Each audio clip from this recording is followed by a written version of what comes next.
Hello students, कैसे हैं आप सभी। मैं Vikas Mishra let's study MD classes में आप लोगों का स्वागत करता हूं। तो क्लास 12th क्लास की पढ़ाई आज चल रही है हमारी। आज हम 4.4 को आगे कंटिन्यू करेंगे। ये वीडियो नंबर पार्ट 7 है। आप पिछले 6 लेक्चर्स को आप बहुत ही अच्छे से देख सकते हैं। तो आज के लेक्चर में मैं आपको कराने वाला हूँ बहुत ही इंपॉर्टेंट टॉपिक। अगर ये टॉपिक आपको नहीं आया समझ में तो आगे एक्सरसाइज करने में आपको बहुत प्रॉब्लम हो सकती है, क्योंकि 4.5 जो करनी है आपको एक्सरसाइज वो इसी पर बेस्ड है। तो करने से पहले मैं थोड़ा सा आपको बताना चाहूँगा। सपोज बच्चों आपके पास एक ये मैट्रिक्स है ए, और सपोज अभी थोड़ा समझो, एक डिटर्मिनेंट है आपके पास ए, और यहाँ लिखा हुआ है A11 A12 A21 A22। इससे तो आप वाकिफ़ हैं बच्चों कि ये जो होता है डिटरमिनेंट, यहाँ पे फर्स्ट रो का फर्स्ट रो का फर्स्ट कॉलम, फर्स्ट रो का सेकंड कॉलम, सेकंड रो का फर्स्ट कॉलम, सेकंड रो का सेकंड कॉलम। अगर मुझे क्या करना है, मुझे माइनर बनाना है। मेरी बात ध्यान देंगे, मुझे लिखना है माइनर ऑफ ए। मुझे माइनर ऑफ ए मतलब इसका माइनर पोर्शन बताना है। तो ध्यान देंगे, यही सवाल कन्वर्ट हो जाता है किसमें, बहुत ही अच्छे से, जब आप यहाँ पर M11 निकालेंगे, यानी इस पोजीशन पर क्या आएगा ये निकालना है। तो आपको इसको छुपा देना है, यहाँ जो बचा हुआ होगा वही इसका आंसर हो जाएगा। मेरी बात क्लियर हुई। जब आपको M12 निकालना है, यानी आपको इसको छुपा देना है, तो आपका आंसर हो जाएगा A21। मेरी बातें क्लियर। जब आपको M21 निकालना है, यानी ये निकालना है, तो आप इसे छुपा देंगे तो आपके पास आंसर आ जाएगा A12। और जब आपको M22 निकालना है, यानी कि ये वाली वैल्यू निकालनी है, तो आप इसे छुपा देंगे तो वैल्यू हो जाएगी आपके पास A11। तो मेरी बात जरा ध्यान समझिएगा, आपके पास क्या वैल्यू आई। तो आप बोल सकते हैं कि यहाँ पर आपके पास जो माइनर बन गया, वो माइनर क्या बन गया, माइनर का जो आंसर आया वो ये आया है A21।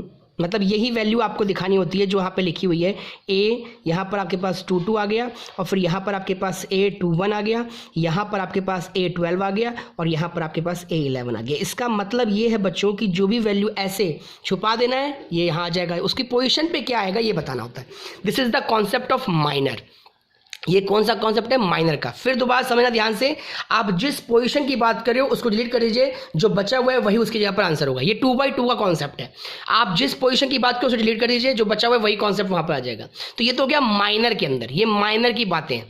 अगर इसी सवाल को कोफैक्टर में कन्वर्ट करना होगा, किस में कन्वर्ट करना होगा, कोफैक्टर में, तो मेरी बात ध्यान देंगे, कोफैक्टर में कन्वर्ट करने के लिए यही जो आपके पास आंसर आया होगा, यही कॉन्सेप्ट प्लस माइनस प्लस में कन्वर्ट हो जाता है। यानी कि ये जो भी आंसर आए हुए हैं आपके पास, इसी आंसरों में आगे प्लस लग जाएगा। मतलब ये पॉजिटिव रहेगा, इसके आगे माइनस लग जाएगा, ये माइनस में हो जाएगा, यानी जो भी इसकी वैल्यू आ रही होगी, और ये पॉजिटिव में रहेगा। This is the concept of cofactor. फिर दोबारा समझेंगे ध्यान से, जो भी वैल्यू, अब एक बात और अच्छे से समझेंगे, जब भी कोफैक्टर की बात होगी और आप इन्हें ऐड करते हैं, क्या करते हैं, ऐड करते हैं, और इनकी पोजीशन को ऐड करने पर अगर आपके पास ऑड रहा होता है तो आपको उसकी वैल्यू को नेगेटिव ले लेनी है। This is the cofactor concept. Minor में तो आपको एज इट इज वैल्यू निकाल देनी है, लेकिन कोफैक्टर में आपको क्या करना है, प्लस माइनस के साथ साइन चेंज कर देना है। This is the concept of cofactor. ये तो 2/2 का है, बहुत ही आसानी से, तो अब आप इसको बहुत आसानी से कर सकते हो। फिर भी मैं आपको करके दिखा देता हूं। जैसे आपके पास ए लिखा हुआ है 2 - 4 0 3, तो अगर मैं इसके माइनर की बात करूं, मैं बोलूं माइनर ऑफ ए, यानी इसका माइनर क्या होगा, तो आप बहुत अच्छे से बोल सकते हो इसका माइनर क्या हो जाएगा। तो मुझे अगर M11 निकालना है, फर्स्ट पोजीशन निकालनी है, तो क्या हो गया इसका आंसर, इसका आंसर हो गया 3। ठीक है, मुझे M12 निकालना है, तो इसकी वैल्यू क्या हो जाएगी, देखो छुपाएंगे आप तो आ गया 0। मुझे M21 निकालना है, ये निकालना है, छुपाएंगे इसको तो क्या बचा, -4। मुझे M22 निकालना है, तो 22 निकालना है, तो यहाँ पे आऊँगा तो इसे छुपाऊंगा तो कितनी वैल्यू हो गई, 2। मेरी बात ध्यान, जिसकी बात हो रही है उसे छुपा देंगे, तो ये आ गया। अब ये तो हो गया माइनर। अब मुझे इसे कोफैक्टर में कन्वर्ट करना है, मुझे कोफैक्टर ऑफ ए निकालना है। तो कोफैक्टर को आप कैपिटल से दिखाएंगे, तो कैसे दिखाएंगे, उसको आप लिखेंगे A11। ये जो आंसर रहेगा वही आंसर रहेगा, बस अगर इसको ऐड करने पर वो ऑड होता है तो आपको क्या करना है, 0 लिख देना। अब देखो ये नेगेटिव है, तो नेगेटिव यहाँ लगाने से कोई फायदा तो है नहीं।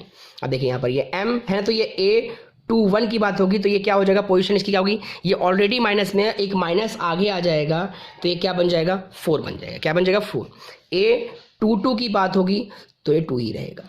तो यही पोजीशन है ना, देख सकते हैं आप, 1 की पोजीशन, 2 तो आप इसको ऐसे कैपिटल ए से डिनोट करते हैं। किससे डिनोट करते हैं, कैपिटल ए से। तो ठीक है, आप कर सकते हैं इसको बहुत ही आसानी से। आप इसको कैपिटल ए से डिनोट करते हैं, मेरी बात ध्यान दें, कैपिटल ए से डिनोट करते हैं। क्लियर है इतनी बातें? तो इस क्वेश्चन को करेंगे आप। अब मैं आपको एक 3x3 का मैट्रिक्स 3x3 का डिटरमिनेंट करके दिखा देता हूँ कि कैसे करना है। ये दो क्वेश्चन तो आपको करने ही करने हैं, मैं आपको एक 3x3 का उठा के दिखाता हूँ। 3x3 का भी बहुत ही अच्छा कॉन्सेप्ट है, ध्यान देंगे। जैसे आपके पास एक क्वेश्चन लिखा हुआ है 1 0 4 3 5 -1 0 1 2, ये है आपके पास इस तरह से एक। तो आप इसे कैसे करेंगे, लिखेंगे ध्यान से, बहुत ही अच्छे से समझेंगे कैसे करना होता है। देखिए अब मेरे को क्या करना है, इसमें मुझे माइनर निकालना है। तो देखिए ध्यान से, मुझे निकालना है माइनर ऑफ ए। तो माइनर ऑफ ए का मतलब आपको यही निकालना है। तो अभी आप पहले क्या करेंगे, आपको M11 निकालना है। तो अगर मुझे इसकी पोजीशन बतानी है तो आपको इसे छुपाना पड़ेगा, इसको इस तरह से, ठीक है, छुपा देना है बिल्कुल। तो बचा के आपके पास ये पोर्शन बचा, तो 5 2 10, 5 2 10, बीच में माइनस लगाते हो, इसको इससे मल्टीप्लाई करोगे तो माइनस का 1, तो वैल्यू कितनी आ गई आपके पास, 11 आ गया। ये m है। अब मुझे M12 निकालना है, मतलब मुझे ये वाली पोर्शन निकालनी है। तो आप इसे छुपा देंगे, तो आप देख पा रहे हैं क्या होगा, 3 2 6, 3 2 6, और फिर माइनस में 0, तो आंसर कितना आ गया, 6 आ गया। फिर मुझे M13 निकालना है, यानी कि फर्स्ट पोर्शन का ये M13 निकालना है। तो 3 1 3, समझ पा रहे मेरी बात को, और माइनस का 0, तो ये भी आपके पास 3 आ गया। फिर मुझे ऐसे ही M21 निकालना है, यानी सेकंड रो का फर्स्ट, छुपाएंगे आप इसको, तो ये इससे मल्टीप्लाई होगा, तो ये हो जाएगा 0, और ये इससे होगा -4, तो आंसर यहाँ पे आ जाएगा माइनस का 4। फिर आपको ऐसे ही M22 निकालना है, तो आप इसको छुपाएंगे, इसको छुपाएंगे, 2 1 2 हो जाएगा, और फिर ये 0 मल्टीप्लाई होगा -0, तो कितना हो गया यहाँ पर 2 हो जाएगा। फिर आपको 2 3 निकालना है, तो देखिए ध्यान से, 2 3 का मतलब ये हो गया, ये इसको आप डिलीट करेंगे, इसको आप डिलीट करेंगे, तो 1 1 1 हो जाएगा, और माइनस का 0, तो इसका आंसर 1 आ जाएगा। फिर ऐसे ही आप M31 निकालेंगे, 3 1 का मतलब थर्ड रो का फर्स्ट कॉलम, मेरी बात समझ में आ रही है, इससे मल्टीप्लाई करेंगे, ये 0 हो जाएगा, और ये माइनस का 20, तो फाइनली आपके पास -20 आ जाएगा आंसर। और जब आप M32 निकालेंगे, M32 देखिए, इसको डिलीट करेंगे, तो ये जब इससे मल्टीप्लाई होगा तो ये हो जाएगा आपके पास माइनस का 1, ये जब इससे मल्टीप्लाई होगा तो माइनस का 12, तो आंसर आ जाएगा माइनस का 13। फिर ऐसे ही आप M33 निकालेंगे, तो M33 निकालेंगे तो इसे छुपाएंगे, इस तरह से डिलीट करेंगे ये वाली पोर्शन, तो 5 1 5 हो जाएगा, और माइनस का 0, तो आंसर 5 आ गया। तो ये तो हो गया आपके पास माइनर। लेकिन अगर मैं यहीं पे बात करूं कोफैक्टर की, कोफैक्टर ऑफ ए, अब आपको A11 निकालना है, तो जो पोर्शन है ना उसी को आप लिख देंगे, वही आंसर होगा माइनर का। A12 की बात करेंगे, देखो यहाँ पर ये ऑड हो रहा है, तो इसका मतलब इसके आगे आपको माइनस लगा देना है। A13 की बात होगी, तो 13 इवन हो गया, तो इसको ऐसे छोड़ देना है। A21 की बात होगी, ऑड है तो ये पहले से नेगेटिव है, अब ये पॉजिटिव हो जाएगा, +4 हो जाएगा, क्योंकि माइनस माइनस प्लस हो गया। फिर A22 की बात होगी, 2 देखिए जो वैल्यू वही रह जाएगी। A23 की बात होगी, तो देखिए ये ऑड है, तो ऑड है तो क्या हो जाएगा, नेगेटिव हो जाएगा, यही समझना है आपको। A31 की बात होगी, इवन है, ये एज इट इज वैसे का वैसे ही रहेगा। A32 की बात होगी, ऑड है तो ये माइनस माइनस में क्या हो जाएगा, +13 हो जाएगा, क्योंकि वो माइनस पहले से ही है।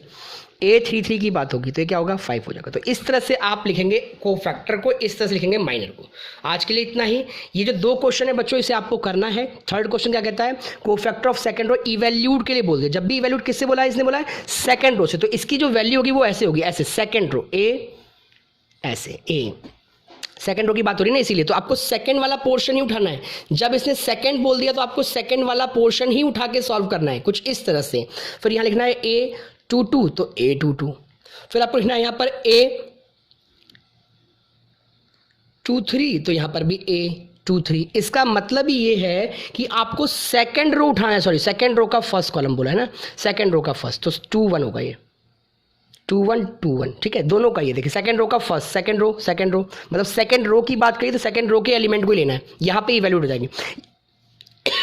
सॉरी, यहाँ बोला है थर्ड कॉलम, तो जब क्वेश्चन में थर्ड कॉलम की बात कही गई है तो सिर्फ आप थर्ड कॉलम की बात करेंगे। तो इसको सॉल्व करने के लिए आपको क्या करना है, इनकी वैल्यूज निकालनी है बच्चों। A13 plus A23 plus A33 उम्मीद करता हूं कि आप बहुत ही अच्छे से इनकी वैल्यूज़ को निकाल कर रख देंगे यहाँ पर, जैसे बताया मैंने आपको। और ये तो आपको पता ही है, इसमें लिखा हुआ है। ये दो क्वेश्चंस आपको करने नहीं आएगा आपको, तो आप कमेंट सेक्शन में बताइए, मैं नेक्स्ट सेशन में कंप्लीट करा दूंगा। आज के लिए इतना ही। पहले मैंने पीछे क्वेश्चंस दे रखे हैं, आप इन क्वेश्चंस को करिए, ये कंप्लीट करिए। और थैंक्स फॉर वॉचिंग। बताएंगे आपको सेशन कैसा लगा। आई होप मैंने पूरी कोशिश करी। अगर आपको समझ में नहीं आया तो आप बताना, मैं नेक्स्ट लेक्चर में दोबारा इसी टॉपिक बता दूंगा, आपको समझ में नहीं आया होगा तो। Thanks for watching.